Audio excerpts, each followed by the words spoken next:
नजदीकी से मारा बुजुर्ग को नहीं दादा चला सिनियर सिटीजन होते 6 वाजता मारलाय आणि मी याचा 8 वाजल्यापासून शोध काढत होतो 8 वाजल्यापासून मी याचा शोध काढतोय वो बाजू के देखने वाले भी गांडू के हम लोग में से कोई एक जन रहता था मेरे को दिखाई देता था उधर ही सुला देते थे तेरे को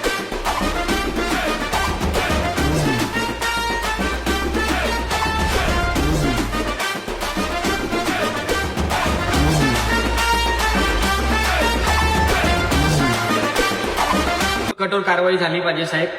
ही जी या उत्तर भारतीय लोकांची साहेब हिंमत वाढलेली आहे आणि जर हे महाराष्ट्रात जर असंच चालत राहिलं ना साहेब एक दिवशी मराठी माणसाला संपून टाकणार हे लोक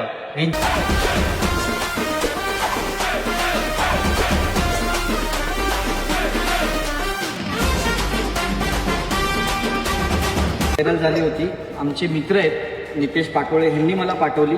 आणि आम्ही दोघांनी ह्या जो आरोपी आहे ज्या वयोवृद्ध माणसाला मारलंय ह्या आम्ही दोघांनी मिळून त्याचा शोध घेतलाय आणि त्याला आम्ही नित्यनेमी पोलीस स्टेशनला घेऊन आलोय राजकारणापलीकडची मैत्री आहे आणि दोन्ही भाऊ आम्ही कधी राजकारण कधी केलंच नाहीये अक्षरशः आम्ही फक्त समाजसेवाच करतोय आणि ही जी मैत्री आहे ना आमची हाच पक्ष म्हणून नाही जिथे अन्याय होणार ना तिथे राजकारण विसरून फक्त आणि फक्त न्याय मिळून कसा द्यायचा हेच फक्त आम्ही बघतो